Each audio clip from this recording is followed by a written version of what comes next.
ప్రజాసేవలో నిత్యం ముందుండే గిద్దలూరు శాసనసభ్యులు ముత్తుమల అశోక్ రెడ్డి మరో కీలక నిర్ణయం తీసుకుని ప్రజల మన్ననలు పొందుతున్నారు. ఎస్సీ సంక్షేమ వసతి గృహాల్లో చదివే విద్యార్థుల కోసం సుమారు 3 కోట్ల వ్యయంతో శాశ్వత భవన నిర్మాణానికి అనుమతులు సాధించడం విశేషంగా నిలిచింది. మార్కాపురం జిల్లా కొమరోలు మండలంలోని ఎస్సీ సాంఘిక సంక్షేమ వసతి గృహాన్ని మంగళవారం రాత్రి ఎమ్మెల్యే ఆకస్మికంగా తనిఖీ చేశారు. సాయంత్రం 6:30 సమయంలో అక్కడికి చేరుకున్న ఆయనకు మండల తెలుగుదేశం పార్టీ అధ్యక్షుడు డాక్టర్ బోనేని వెంకటేశ్వర్లు యాదవ్, సొసైటీ అధ్యక్షుడు సంజీవరెడ్డి, పార్టీ ప్రధాన కార్యదర్శి తిరుమలరెడ్డి తదితరులు ఘన స్వాగతం పలికారు.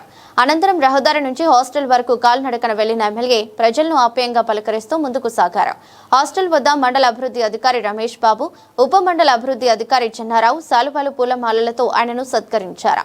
ఈ కార్యక్రమంలో మండల విద్యాశాఖ అధికారి కావడి వెంకటేశ్వర్లు, హాస్టల్ నిర్వాహకులు కూడా పాల్గొన్నారు. తనిఖీ సందర్భంగా ఎమ్మెల్యే విద్యార్థులతో మాట్లాడి వారి సమస్యలు, వస్తువులపై వివరాలు తెలుసుకున్నారు.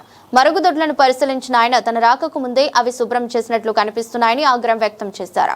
విద్యార్థులకు అందిస్తున్న భోజనాన్ని పరిశీలించి తానే స్వయంగా సీట్లు పంచిపెట్టి వారితో కలిసి సహపంక్తి భోజనం చేశారు.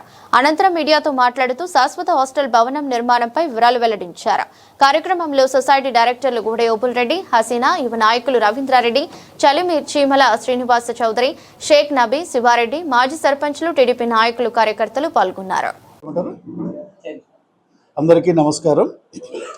కొమరోల్ టౌన్లో ఉన్నటువంటి ఎస్సీ హాస్టల్ని నేను ఇప్పుడే వచ్చి ఇక్కడ తనిఖీ చేయడం, పిల్లలతో కూడా వాళ్ళతో ఇంటరాక్ట్ కావడం జరిగింది.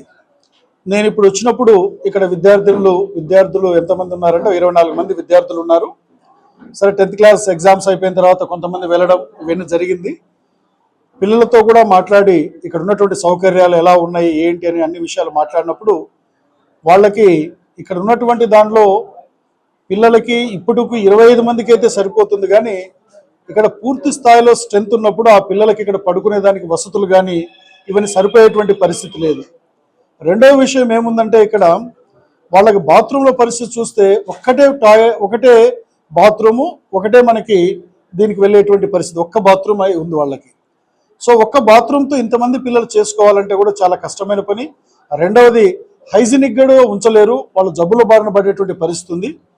నేను మనకి ఏదైతే సాంఘిక సంక్షేమ శాఖ మాత్యులు డోలా శ్రీ బాలవీరాంజనేయ స్వామి గారితో కూడా వారితో మాట్లాడాను. నేను ఈ యొక్క కొమరోల్లో ఉన్నటువంటి ఎస్సీ హాస్టల్ని ప్రభుత్వం దానికి సంబంధించినటువంటిది పూర్తి స్థాయి వసతులతో నిర్మించే దానికోసం 3 కోట్ల రూపాయలు దీనికి ప్రభుత్వంతో నేను మాట్లాడాను. అవి శాంక్షన్ చేస్తున్నారు. అతి త్వరలోనే వీటిని ఈ యొక్క పనులు మొదలుపెట్టించే కార్యక్రమం కూడా చేపట్టడం జరుగుతుంది.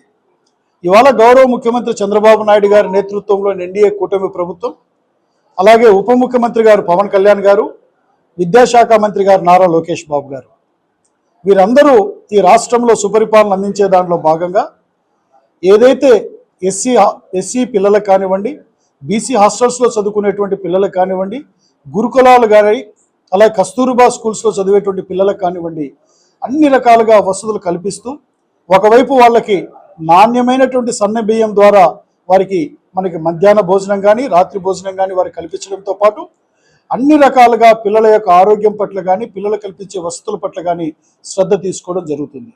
వీటన్నిటిని కల్పించడంలో ఉద్దేశం ఏమిటంటే క్వాలిటీ ఎడ్యుకేషన్ అందించాలనేటువంటి ధ్యేయంతో ముఖ్యమంత్రి గారు ఉన్నారనేటువంటి విషయాన్ని తెలియజేస్తూ, ఏది ఏమైనా కూడా మాకు సాంఘిక సంక్షేమ శాఖ మాత్యులు డోలా శ్రీ బాలవీరాంజనేయ స్వామి గారు పూర్తి స్థాయిలో ఎస్సీ హాస్టల్స్ని ఒకవైపు ఆధునీకరించడం కానీ, లేదా ఎక్కడైతే రెంటెడ్ బిల్డింగ్స్లో ఉన్నటువంటి ఎస్సీ హాస్టల్స్ని వాటికి పూర్తి స్థాయి ప్రభుత్వంలో ఈ వసతి గృహాలను ఏర్పాటు చేయాలని సదుద్దేశంతో వారు ఉన్నారు. ఇక్కడ కొమరోల్లో 3 కోట్ల రూపాయలు మంజూరు చేయడం కూడా జరిగింది. అతి త్వరలో ఇక్కడ మనము పర్మనెంట్గా గవర్నమెంట్ ఎస్సీ హాస్టల్ నిర్మించడం జరుగుతుందని తెలియజేస్తా ఉన్నాను.